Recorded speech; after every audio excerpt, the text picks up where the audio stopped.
Before the hearings for Judge Ketanji Brown Jackson's nomination to the Supreme Court began, Republicans made a pinky promise.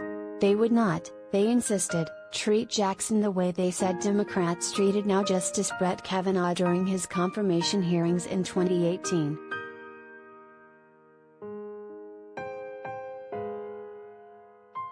There are some obvious, and major, differences between the two. Kavanaugh, one of former President Donald Trump's Supreme Court picks, was accused of an attempted rape. His accuser, Blasey Ford, testified at the hearings. Kavanaugh sobbed, declared how much he loved beer, and was ardently defended by Republicans before they ultimately confirmed him for the high court.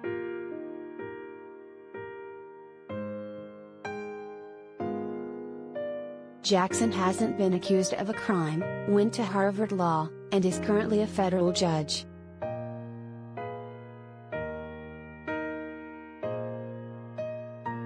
Republicans had nothing of substance to attack, so they attacked Judge Jackson's blackness.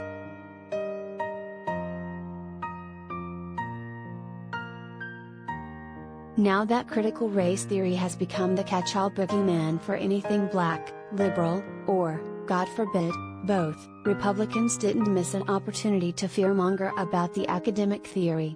The official Twitter account for the party tweeted out a GIF implying Jackson's initials should really be CRT.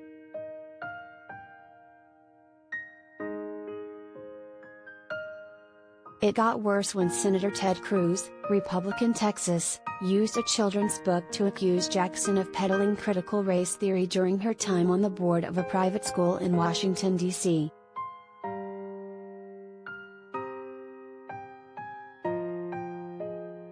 Do you agree that babies are racist? Cruz asked while holding up a copy of Anti-Racist Baby by Ibram X. Kendi, which he said is taught at Georgetown Day School.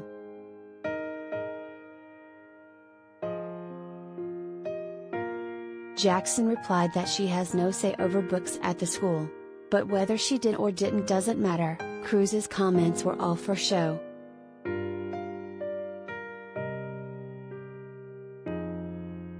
Critical race theory, both the real version taught to college students and the made-up boogeyman scaring nice white parents across the country, have nothing to do with Jackson's work on the bench.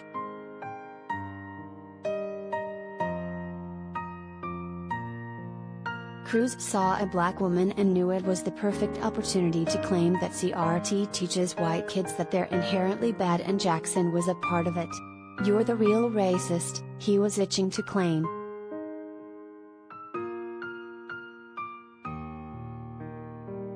Outside of the CRT panic, the GOP used rising crime rates to fearmonger.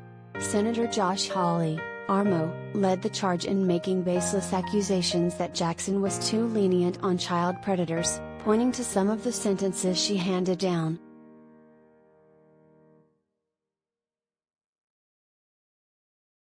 Hawley was obviously seeking to score points with the GOP's growing conspiracy-minded base, who are increasingly seeking to paint everyone on the opposite end of the political spectrum as child predators. By smearing Jackson as sympathetic to sexual predators, Hawley also tried to paint her as soft on crime.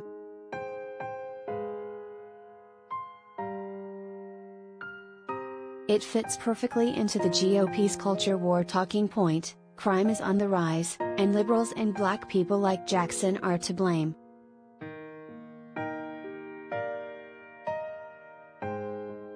Even when Republican senators acknowledged Jackson's accomplishments, they revealed their own biases against black people.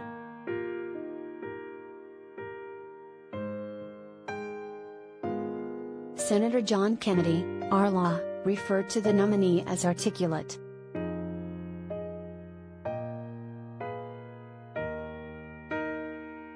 Senator John Thune, RSD, also called the judge articulate and said she did well, in terms of her tone and demeanor, that is.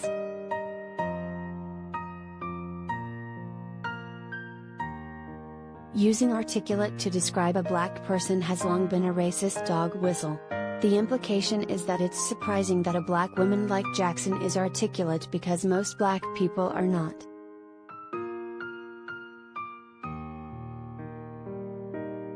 Now that the consensus is that Jackson is qualified, smart and did not do anything horrendous during her hearing, her critics are suggesting that maybe she isn't really black at all.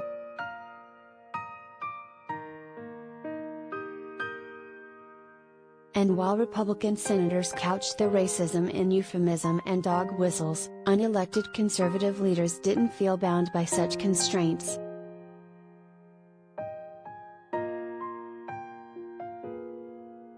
Fox News' Tucker Carlson mused openly about whether Jackson's views were black enough.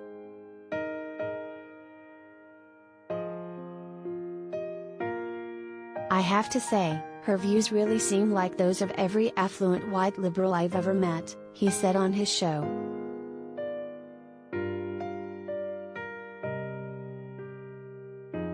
If you picked a rap star off the street, that person's views would more likely be closer to the views of the average American than the views of this woman, he added later.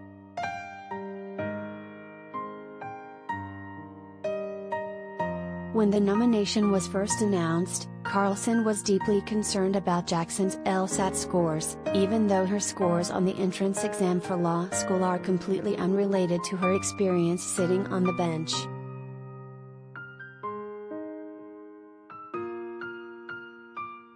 There's no rule that the GOP had to turn the hearings into a racist circus. If the senators couldn't find anything extremely objectionable about Jackson, this whole thing could have been pro forma.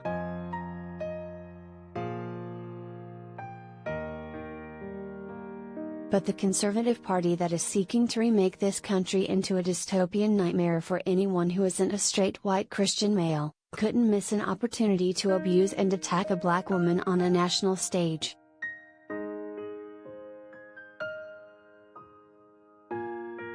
When President Joe Biden promised to nominate a black woman to replace Justice Stephen Breyer, conservatives balked. Why did the nominee have to be a certain race? Wasn't that unfair to white people? Their complaints fit neatly in their ideology that they operated in a colorblind world and liberals were obsessed with race.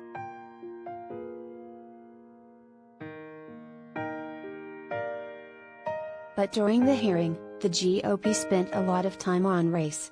They attacked the judge for supporting critical race theory. They accused her of being soft on crime.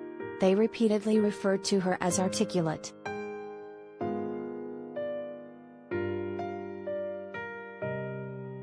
Maybe it's the conservatives who have been obsessed with race all along.